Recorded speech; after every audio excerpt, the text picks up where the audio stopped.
Oi, gente! Bom, nesse episódio de hoje a gente vai falar sobre um tema que eu sou absolutamente apaixonada, por isso vai ser um tema aí um pouquinho mais freestyle, que é Mário de Andrade. Não sobre toda a obra do Mário de Andrade, nem sobre o movimento literário do qual ele fez parte de conjunto, assim. O que a gente vai fazer é pegar dois poemas que me parecem poemas muito significativos do ponto de vista do tema que a gente vai tratar hoje, que é justamente refletir como na poética do Mário de Andrade existe uma influência da sua leitura sobre país. Ou seja, como que na poética do Mário de Andrade se expressa uma gradual e intensa ruptura com a tese da democracia racial que vai impactar no conjunto da leitura dele sobre país e como tudo isso tem a ver com os empurrõezinhos e as lições desse seu grande amigo que foi Carlos Drummond de Andrade, que vale um episódio especial só para ele. Bom, é isso mesmo. A gente vai fazer um episódio sobre poesia, sobre antirracismo, sobre tese de país, sobre socialismo, sobre liberdade da arte e, por que não também, sobre amizade. É isso mesmo, gente. Porque essa relação linda, sem contratos sociais e que quando é profunda, é marcada pela mais dura e ao mesmo tempo amorosa crítica permanente. Afinal, a gente só critica quem a gente bota fé que é forte e maravilhoso o suficiente para decidir e agir sobre si para ser melhor. Então, vamos lá para esse episódio de hoje sobre ninguém mais, ninguém menos que Mário de Andrade.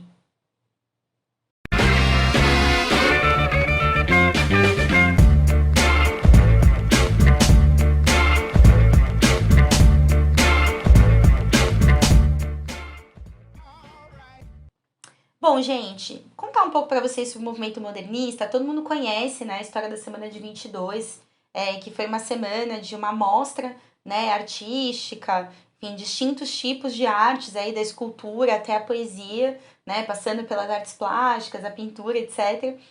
Que vai ser uma semana que tem que é uma espécie de um manifesto estético e também um manifesto de país, né? O que estava embutido ali dentre algumas das principais ideias do modernismo? A gente pode fazer um programa especial sobre o modernismo. Eu lancei uma pergunta lá nas minhas redes sociais, inclusive me segue lá no Instagram, @pretaparks. Eu fiz uma perguntinha lá, falei, galera, o que vocês estão querendo saber sobre Mário de Andrade? Bastante gente queria que eu comentasse sobre o modernismo. Eu não vou conseguir fazer isso hoje, vou dar uma introdução bem rasa mesmo, para a gente poder debater num episódio um pouco mais profundo sobre esse tema específico que é o modernismo. Agora, o modernismo, ele teve a sua expressão artística, e aí ele tinha vários artistas envolvidos, né? Alguns dos mais destacados são Mário de Andrade, a Tarsila do Amaral. Também tem uma vertente dele que está dentro das ciências humanas, né? Nas ciências sociais, todo mundo conhece muito um autor, né? Que é um autor muito importante para pensar as narrativas e as propostas de Brasil que existem por aí, que é o Gilberto Freire, né? O Freire, ele era um modernista, né? Obviamente com uma visão de país bastante diferente do Mário, a gente vai ver isso analisando a poesia do Mário, mas fazia parte, todos eles, de um tipo de leitura de país que era uma leitura muito positiva de Brasil, né? Então, um Brasil que através da composição das raças, das etnias, das classes sociais, configuraria um país na vanguarda da cultura e da produção literária e teórica do mundo, né? Essa visão muito otimista do Mário é reivindicada por ele próprio muitas vezes dentro do seu próprio manifesto, né? Que é o prefácio interessantíssimo, que faz parte de uma das principais obras dele, né?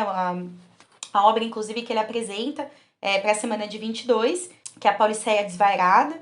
Então, apesar de ter uma leitura de país diferente do Freire, obviamente o Mário não era racista, né, como é o Freire, a gente vai ver que a obra dele carrega alguns aspectos, assim como distintas obras que fazem parte do modernismo também carregam, de uma espécie de visão ultrapositiva do país, que tinha um elemento bastante anti-imperialista aí, né, que era negar uma visão de país como um país que tivesse que ser seguidista da produção estética e cultural de outros países de primeiro mundo, ou seja, encarar que o que existia de produção dentro do Brasil poderia se desenvolver e já vinha se desenvolvendo no sentido de configurar suas próprias vanguardas estéticas, culturais, etc. Então tem um elemento muito progressista que tem na Semana de 22, no Mário e em outros artistas que fazem parte do movimento modernista, que é justamente essa concepção mais independentista de Brasil. Agora, a gente também vai ter versões, né, visões muito atrasadas dessa ideia positiva de Brasil, que seria uma espécie de naturalização de todas as relações sociais e até de uma romantização das relações raciais que existiam no Brasil. E, nesse contexto, obviamente, Gilberto Freire é um dos principais representantes dessa perspectiva. Bom, eu falei para vocês do prefácio interessantíssimo da Paulicéia Desvarada, e o que a gente encontra nesse texto é bastante já dessa visão ultra-otimista de Brasil, que se cruza com uma perspectiva estética também otimista de uma leitura fragmentária, né, da realidade. Ou seja, o Mário, ele está analisando o Brasil e vendo que o Brasil tem características aí que são fragmentárias, de um certo ponto de vista, do que seria uma teoria, uma tese, uma proposta de uma sociedade avançada do ponto de vista cultural, avançada do ponto de vista tecnológico, econômico, etc. Ele vai assumir uma perspectiva de Brasil que é uma perspectiva de um país fragmentário, né? Um país que, em parte, tem atrasos econômicos inalienáveis, né, que nunca seriam diferentes, são impossíveis de serem mudados, e aspectos que são o que existe mais de ponta a nível mundial. Então, essa leitura de um país fragmentário, o Mário ele vai transferir para uma perspectiva estética, né? E o prefácio interessantíssimo é bastante isso. Em primeiro lugar, ele é um prefácio fragmentado, né? Então, é um prefácio que ele é todo construído em períodos que não se encerram, parágrafos que não se encerram, ideias que começam e não terminam.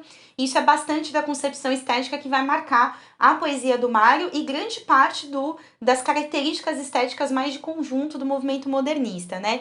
Não à toa, o prefácio interessantíssimo do Mário, ele é considerado uma das teses fundacionais do movimento modernista em geral, no Brasil, tá? Junto com obras importantes, né, das artes plásticas, que também vão ser bastante representativas da estética desse movimento.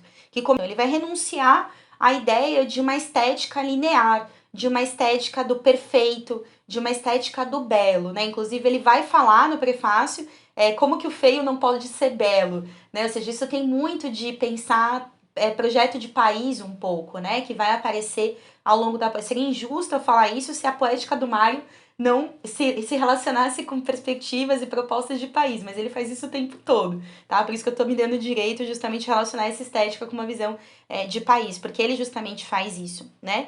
Ele vai fazer também uma renúncia à poesia sem posicionamento e à poesia essencialmente romântica, né? Então, o Mário, ele vai ser um dos primeiros autores brasileiros que vai criar um manifesto cujo objetivo é mostrar que ele não quer ser neutro, que ele não tem intenção de ser neutro, ele tem intenção de se posicionar, né? Ele não vai estar encastelado ali numa torre de marfim, né? Que é essa imagem da poética que flutua sobre os homens e analisa e teoriza e filosofa sobre a vida humana sem se posicionar e se relacionar com essa vida humana. Ou seja, o Mário ele está assumindo que ele não vai fazer isso desde o início, né? Por isso também que, sendo justa com o autor, com o poeta, a gente vai relacionar a poesia dele com a vida mundana, sim. O poeta também ele vai reivindicar esse engajamento e uma poesia de estética ampla, que vai dar abertura para uma série de processos do modernismo que são muito interessantes do ponto de vista estético, né? Que é, por exemplo, uma estética regionalista, ou seja, que nega o uso de uma língua padrão, né? Isso vai dar abertura para todo um espectro na linguagem também, né? Aí a gente está tratando de ciências humanas, onde você vai ter alguns dos primeiros linguistas modernistas que, pautados por essa perspectiva, na negação da estética do perfeito ou a aplicação de uma estética ampla, passar a analisar também a língua brasileira de uma forma muito mais profunda e muito mais verdadeira, né, do que se busca enquadrar a língua brasileira dentro, o português brasileiro dentro dos parâmetros da gramática portuguesa. Né? Então, o Mário ele já vai trazer isso para a poética dele. E, bom, aí a gente pode ter uma série de romancistas que vão se apoiar nesse abre-alas, né, que o Mário faz, e vão mergulhar na poesia regionalista, no romance regionalista, inclusive explicitando contradições que o Mário começa a explicitar tardiamente, né, na poética dele. Bom, a gente comentou um pouco sobre o modernismo, sobre o prefácio interessantíssimo. O prefácio interessantíssimo, por que a gente trouxe ele aqui? Porque ele ajuda a assentar bases para a gente entender o que é esse movimento no qual o Mário está inserido, né? Então, é um movimento que está tentando promover uma ideia de país que não é uma ideia de um país regrado, de um país que funciona dentro de um roteiro, como a gente veria no romance José de Alencariano. Pelo contrário, né? É uma perspectiva estética que é uma estética do absurdo, uma estética do desequilíbrio, uma estética do caos, uma estética do não métrico, uma estética da fusão de valores e de etnias, uma estética que a gente vai poder chamar, como muitos críticos literários chamam, em especial, né, Cândido vai debater muito sobre essa imagem, o próprio Schwartz também vai debater muito essa imagem, que é a imagem do manto arlequinal, né, como o arlequim, ele também não é uma imagem típica da cultura brasileira, né, ele se insere no carnaval brasileiro, ele está presente em vários dos carnavais regionais do Brasil, mas ele é uma imagem que vem do carnaval europeu, né? Então o Mário ele já está mostrando, ao escolher essa imagem, que está presente em vários trechos da obra dele, em toda a poética do Mário a gente vai encontrar essa imagem, bastante que ele usa bastante como representativa de Brasil, ele já está mostrando aí como ele sabe que essa composição desse manto colorido, arlequinal, que é o povo brasileiro, a cultura brasileira, a estética brasileira, e a estética que ele reivindica, que se transmita na obra brasileira, na obra literária, cultural, artística, não é um personagem que é exclusivamente latino ou originalmente ameríndio, né, ou africano. O Mário ele vai entender desde o princípio que existe uma marca muito forte da cultura europeia na construção do Brasil, só que ele subverte essa cultura, né? Ele quer subverter esses símbolos na nossa cultura. Isso também diz muito de modernismo e de Mário de Andrade. Bom, então a gente vai começar a leitura do primeiro poema, chamado Paisagem número 1, para depois a gente poder comentar o segundo. Esse poema está no Paulicéia Desvairada, que é justamente essa obra de 1922. Minha Londres das neblinas finas, pleno verão, os 10.000 milhões de rosas paulistanas, a neve de perfumes no ar, faz frio, muito frio, e a ironia das pernas das costureirinhas parecidas com bailarinas. O vento é como uma navalha nas mãos de um espanhol, arlequinal. Há 2 horas queimou o sol, daqui a 2 horas queima sol. Passa um som bobo cantando sob os plátanos, um tralalá, a guarda cívica, prisão. Necessidade a prisão, para que haja civilização? Meu coração sente-se muito triste, enquanto o cinzento das ruas arrepiadas dialoga um lamento com o vento. Meu coração sente-se muito alegre. Este friozinho arrebitado dá uma vontade de sorrir e sigo. E vou sentindo a inquieta lacridade da invernia como um gosto de lágrimas na boca. É muito doido, né? Esse poema é muito doido, Mário. Enfim, eu espero que quem esteja assistindo também, se nunca leu, se sinta estimulado a ler Mário de Andrade. O Mário, ele obviamente articulou aqui a imagem do Arlequim, né?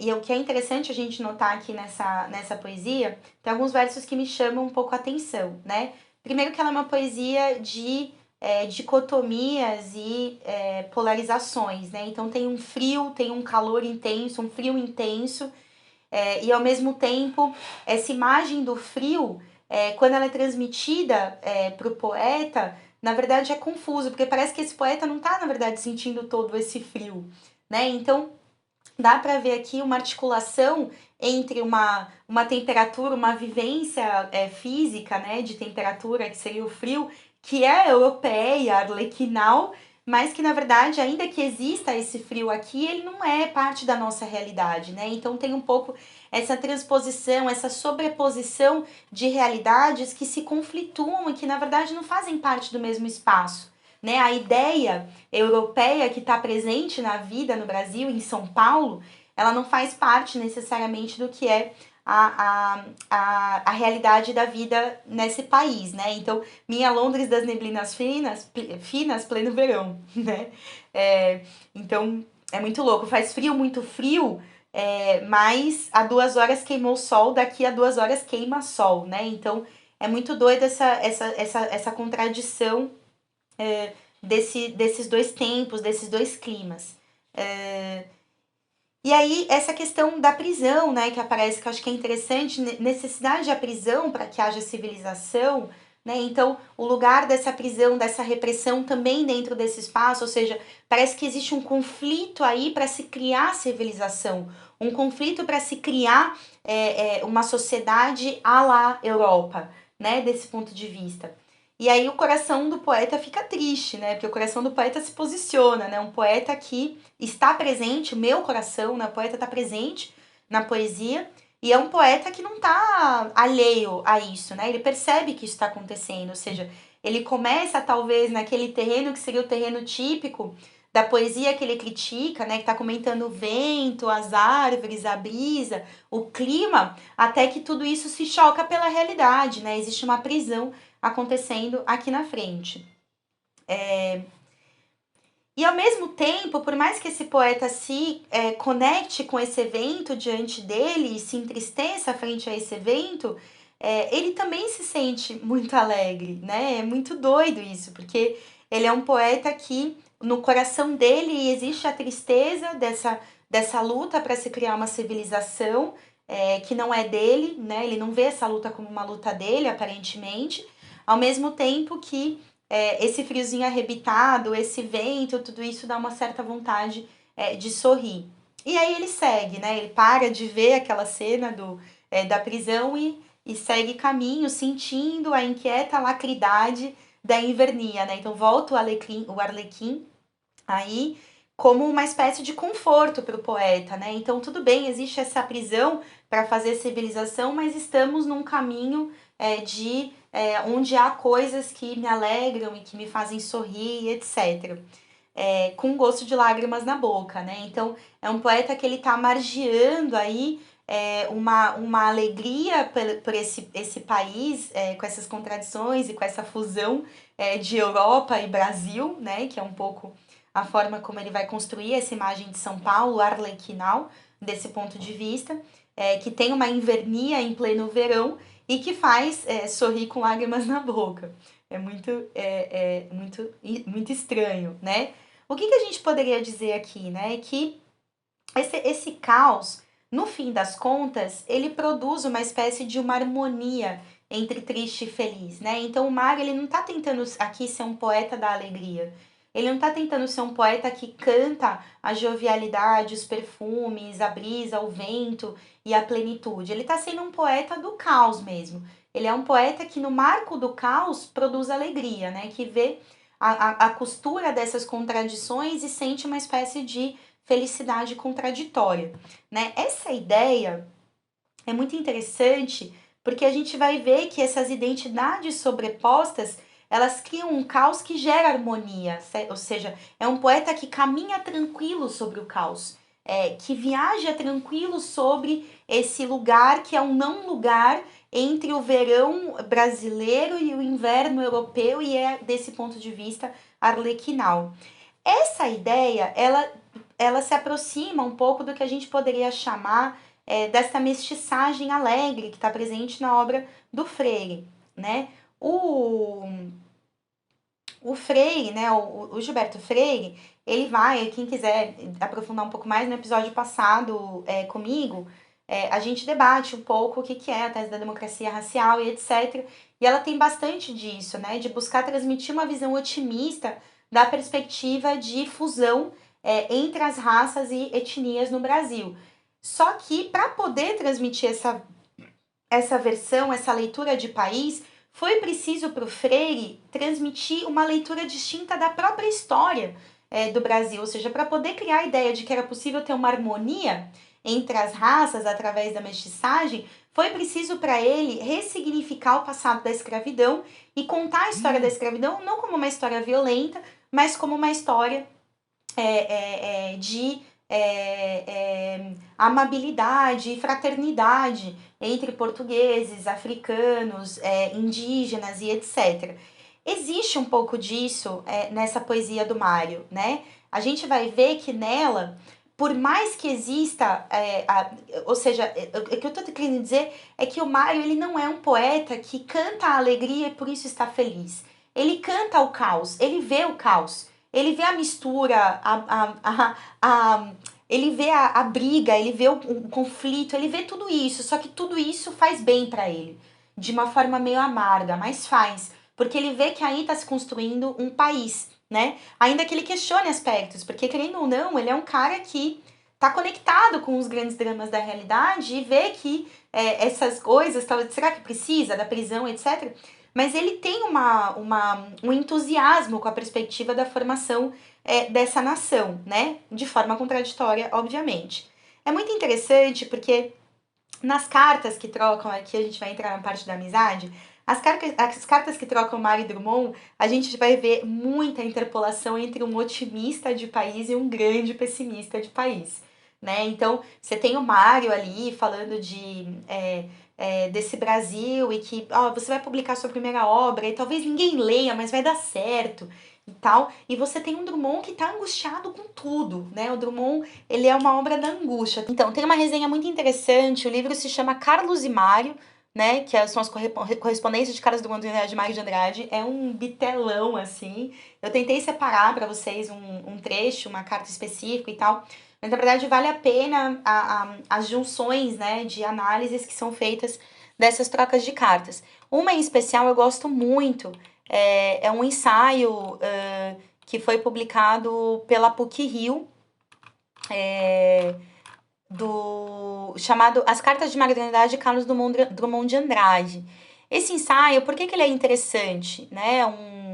É um ensaio que faz justamente análise desse processo de transformação estética que o Mário e o Drummond sofrem, bastante estimulado pela comunicação entre eles. Então, o Drummond, a gente poderia dizer que ele começa a estética dele, ele começa o trabalho poético dele, permeado de um certo otimismo contraditório e mais pessimista do que o Mário. E ele vai arrumando para uma perspectiva mais pessimista do projeto de país na mão da burguesia.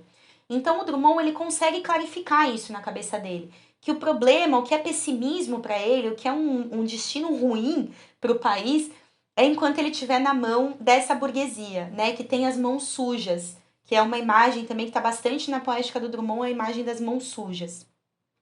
Essa comunicação entre Mário e Drummond, e aqui a gente encerra o debate sobre essa amizade linda entre os dois, ela vai estimular Mário a ter uma visão muito mais crítica do projeto de país, que vai estar manifesta nessa poesia, e no Drummond, uma perspectiva de liberdade estética que vai estimulá-lo a entrar muito em crise com uma orientação política para a arte que vem do Partido Comunista Russo, né?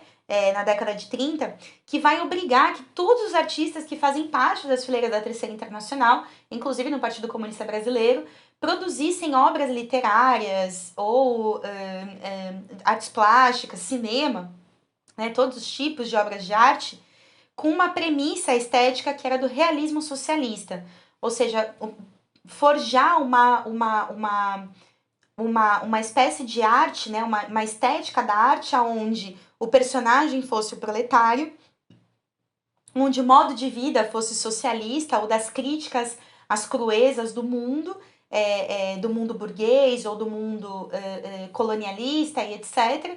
E se ela não fosse isso, esse poeta, esse artista não poderia fazer parte do Partido Comunista. O Drummond dá uma batalha de morte contra isso, dizendo não, a arte precisa ser livre. É muito louco, eu gostaria muito de saber se o Mário leu o Manifesto da FIAG, que o Yuri comenta no episódio anterior aqui do Falando em Marx, quando ele está falando de arte revolucionária. Né? Justamente a ideia do Trotsky, por exemplo, sobre o que era arte revolucionária era muito diferente da ideia do Stalin. Para o Stalin, a arte revolucionária é uma arte que falasse do proletário de camisa azul, musculoso, se enfrentando contra o capitalismo, e isso era arte revolucionária.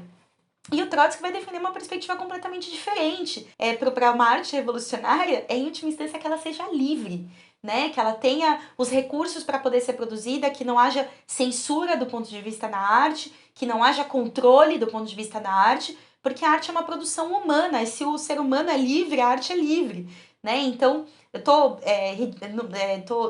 enfim, talvez eu esteja vulgarizando um pouco o debate, que ele é um debate muito maior do que isso, vocês podem ver no episódio anterior, mas o Drummond, especificamente, a gente sabe que leu o Manifesto da Fiare, tem anotações sobre o Manifesto da Fiare, ele se impacta muito pelas lições do amigo Mário de Andrade, do ponto de vista da liberdade estética, né, de não ter nenhum rigor estético e etc., conhecer as estéticas, brincar com elas, atravessá-las, essa é a perspectiva do Mário.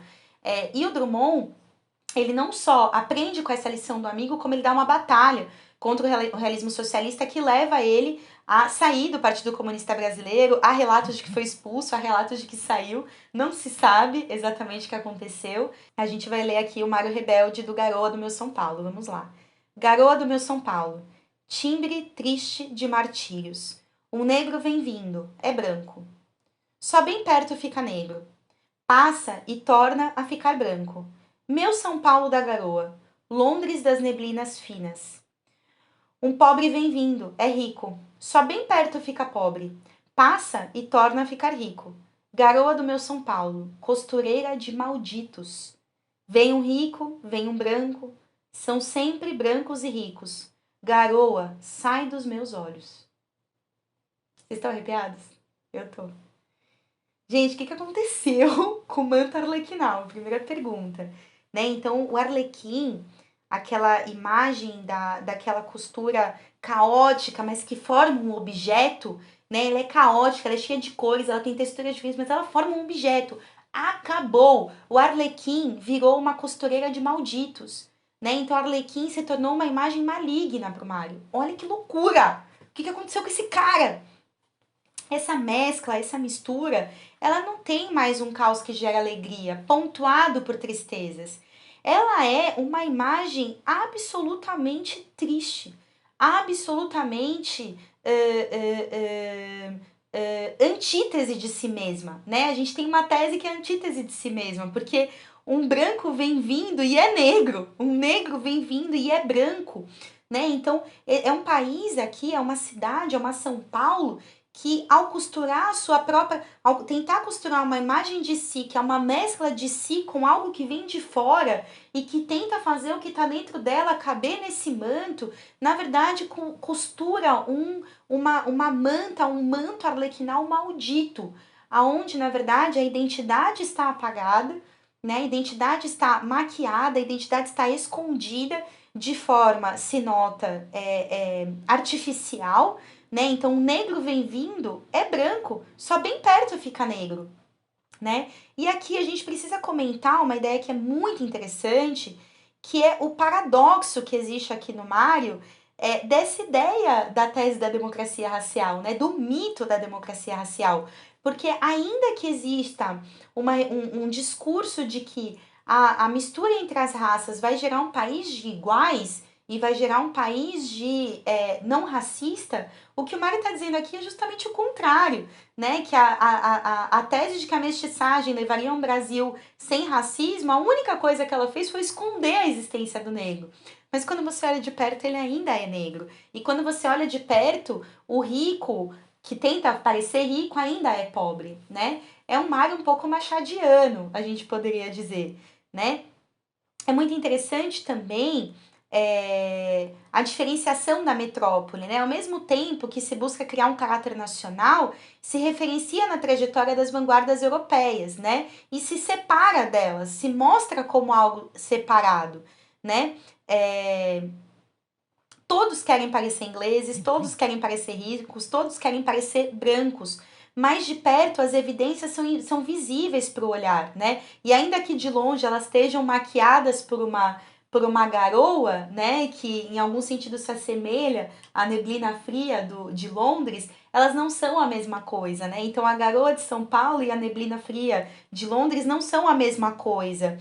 Essa garoa do São Paulo que se apega a transmitir a ideia da garoa e a garoa e a garoa, na verdade é um aspecto da natureza, talvez e também remetendo a uma crítica a essa poesia idílica, né, da natureza, das paisagens e etc., ela acaba, na verdade, entrando na sua vista e impedindo você de ver a realidade. que a realidade é que aquilo não é a neblina de Londres, e a realidade é que aquilo tem muito mais escondido do que se quer dizer, né? E que esse poema vai buscar mostrar.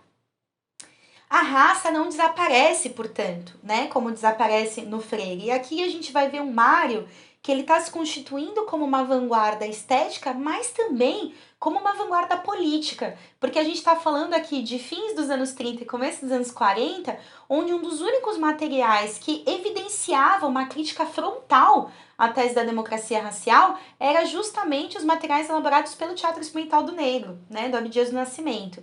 E os jornais, né, que eram elaborados também com Abdias do Nascimento à frente. Isso é muito interessante, porque é um Mário que a gente poderia também traçar como hipótese, ainda que vivenciar o racismo não leve necessariamente a se questionar o racismo, mas um Mário que foi perpassado durante toda a vida dele como um grande artista brasileiro, assessor político e etc., foi atravessado por experiências de racismo do começo ao fim, né? Então esse Mário, ele decide não negar, né, a existência da raça.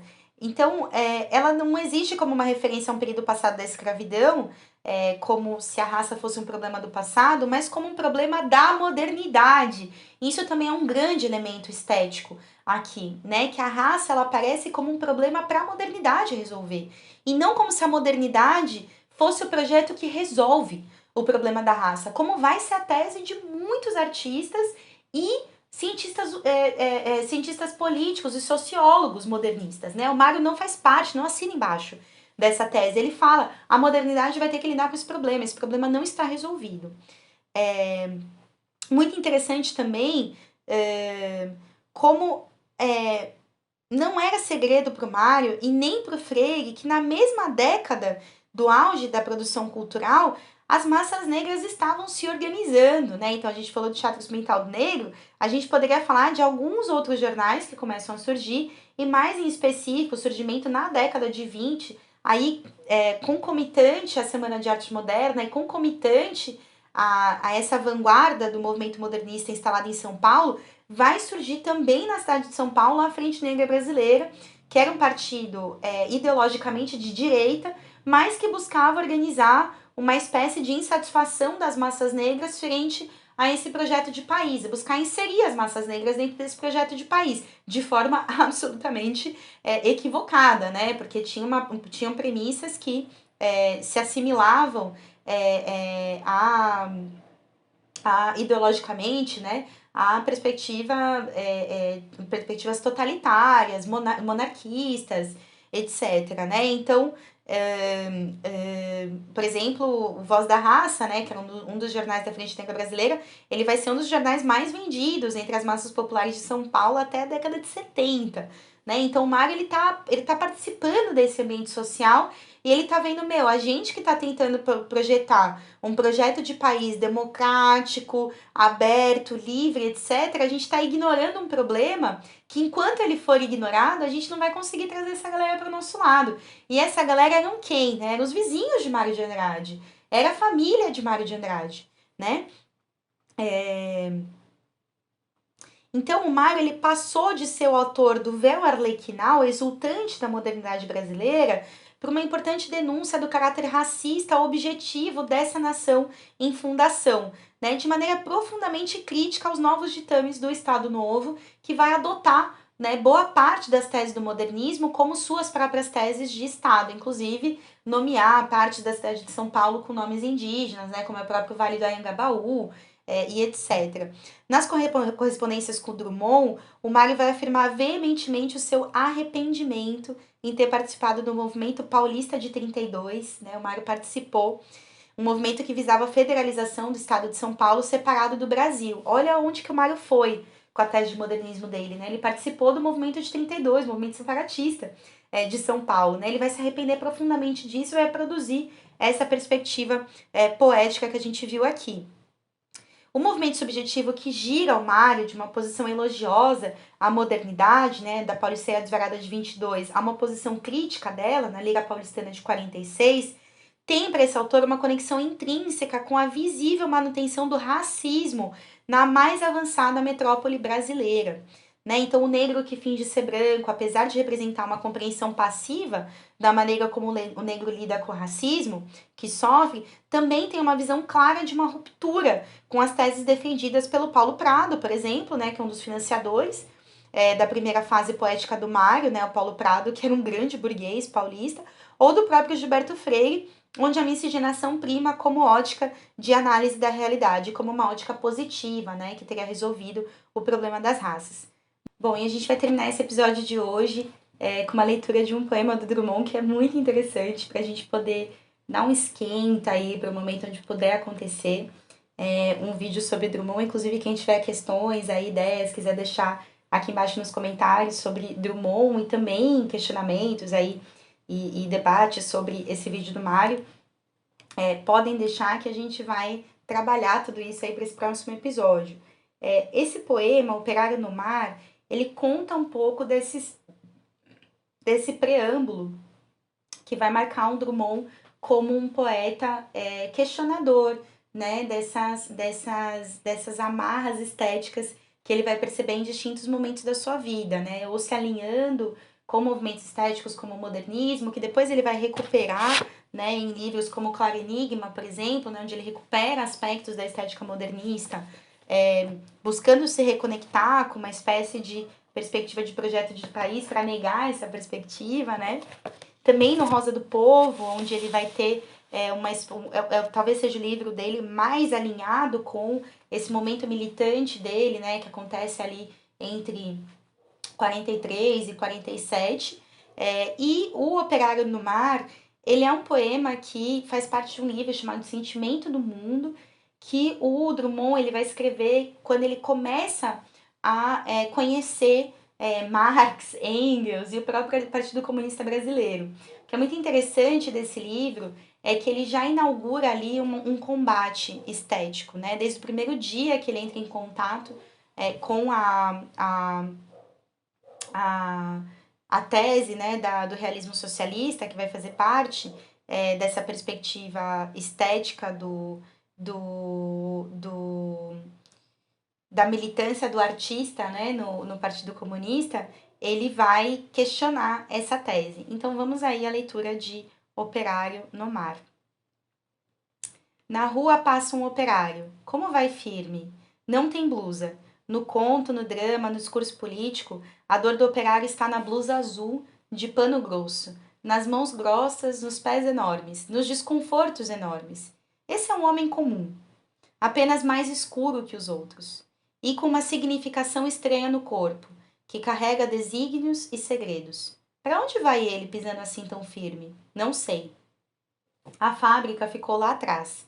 Adiante é só o campo, com algumas árvores, o grande anúncio de gasolina americana e os fios, os fios, os fios. O operário não lhe sobra tempo de perceber que eles levam e trazem mensagens que contam da Rússia, do Araguaia, dos Estados Unidos. Não ouve, na Câmara dos Deputados, o líder oposicionista vociferando. Caminha no campo e apenas repara que ali corre água, que mais adiante faz calor. Para onde vai o operário? Teria vergonha de chamá-lo meu irmão. Ele sabe que não é, nunca foi meu irmão. Que não nos entenderemos nunca e me despreza. Ou talvez seja eu próprio que me despreze a seus olhos. Tenho vergonha e vontade de encará-lo. Uma fascinação quase me obriga a pular a janela, a cair em frente dele, sustar-lhe a marcha, pelo menos implorar que lhe suste a marcha. Agora está caminhando no mar. Eu pensava que isso fosse privilégio de alguns santos e de navios, mas não há nenhuma santidade no operário, e não vejo rodas nem hélices no seu corpo, aparentemente banal. Sinto que o mar se acovardou e deixou-o passar. Onde estão os nossos exércitos que não impediram o milagre? Mas agora vejo que o operário está cansado e que se molhou. Não muito, mas se molhou. E peixes escorrem de suas mãos. Vejo que se volta e me dirige um sorriso úmido. A palidez e confusão do seu rosto são a própria tarde que se decompõe. Daqui a 1 minuto será noite e estaremos irremediavelmente separados pelas circunstâncias atmosféricas. Eu em terra firme, ele no meio do mar. Único e precário agente de ligação entre nós, seu sorriso cada vez mais frio atravessa as grandes massas líquidas, choca-se contra as formações salinas, as fortalezas da costa, as medusas, atravessa tudo e vem beijar meu rosto, trazer-me uma esperança de compreensão. Sim, quem sabe um dia eu compreenderei. É muito legal muitas coisas aqui, a gente não vai interpretar esse poema inteiro, deixemos isso para um outro momento, o vídeo já está bem longo, mas eu queria destacar três coisas. O operário, a dor do operário não está na blusa azul, né, pro Drummond, ou seja, ele está questionando aqui essa imagem do operário, né, que é transmitida como uma imagem ideal na estética soviética stalinista, né, pós 27, 28. Isso está presente em muitos materiais estéticos elaborados pelo stalinismo. No âmbito das artes, é vergonhoso o que o stalinismo fez chamando de comunismo. Isso não tem nada a ver com comunismo, né? Você buscar imprimir uma imagem do que é o operário que fosse uma imagem unificadora e transversal e universal. Isso é bizarro, né? Então, o Drummond, ele tá questionando justamente isso. Ele tá falando, cara, esse cara não, ele não usa blusa azul, a dor dele não tá no pano grosso, nas mãos grossas, não tem pés enormes, né? Tá brincando aqui um pouco com aquela imagem também da Tarsila do Amaral, né? Tá jogando com algumas das imagens do modernismo. Esse homem é um homem comum. E ele coloca aqui uma segunda questão que eu queria muito trazer para vocês, que é parte dos diálogos entre Mário e Drummond, que esse homem é mais escuro que os outros, né? Então o Drummond ele também está colocando como um dilema para o capitalismo moderno a existência do racismo. Ele está colocando para o capitalismo moderno ele está trazendo uma evidência para o capitalismo moderno de que a raça existe e que ela faz parte da classe, né? E isso é uma marca muito forte do Drummond, imagética, está presente em tudo que vocês forem ler do Drummond está, inclusive Claro Enigma, já após, né, a ruptura do Drummond com o Partido Comunista Brasileiro, ele vai escrever um poema que é fenomenal. Tô só dando pitadas, tá, para esse vídeo Drummond, que se chama Canto Negro. Incrível, incrível. E tem algo aqui de Minhas Mãos Estão Sujas também, né? Então é um Drummond que talvez não consiga se aproximar do operário, não porque eles não possam falar a mesma língua ou porque eles não vivam no mesmo mundo, vivem no mesmo mundo. Mas será que o poeta consegue se aproximar do operário? E aí ele lança essa pergunta, e essa é a terceira coisa que a gente fecha, que tem muito a ver, né, um dos diálogos dessa amizade, que na verdade a gente vai ter um vídeo sobre amizade, tá, gente? A amizade contribuindo para a estética na arte. É muito lindo isso, porque aqui a gente vê o Mário andando de mãos dadas com o Drummond. Um Drummond que carrega o Mário nas costas, um Drummond que carrega o Mário no pensamento. É um Drummond que diz que a poesia está lá. A poesia talvez ela não esteja. Talvez a poesia consiga encontrar o operário porque ela não necessariamente mora nas massas líquidas, nas formações salinas, na costa, nas medusas. Ou seja, são todas imagens de uma poesia idílica, arcaica, que talvez não se aproxime do. Óbvio, é linda essa poesia, eu amo também todas essas poesias, tá, gente? Tô falando contra elas. O Drummond, ele tá aqui expressando uma opinião que é uma opinião bastante Mário de Andradiana, né? Uma opinião de uma poesia que é engajada, uma poesia que tem a potência de se conectar com os projetos políticos de revolução, de subversão, e desse sentido se conectar com o sujeito que faz tudo isso, que é a classe operária, né? E isso, na opinião dele, se faz através de atravessar cada um desses terrenos dessa poesia arcaica e longínqua e flutuante, a gente poderia dizer hoje pós-moderna, né, e produzir uma poesia que seja uma poesia conectada com esses dramas sociais, né?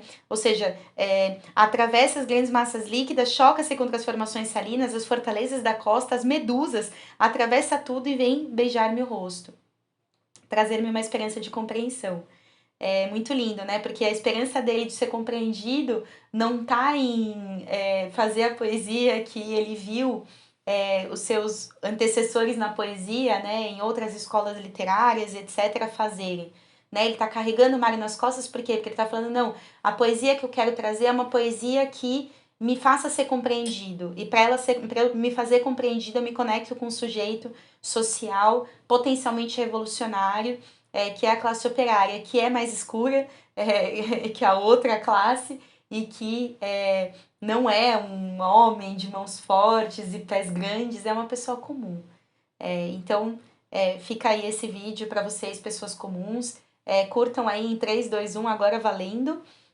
Também ativa o sininho para continuar seguindo a gente. E aqui acaba mais um Falando em Marx. Foi o maior prazer fazer esse episódio para vocês hoje. E nos vemos aí nos próximos episódios. Até mais.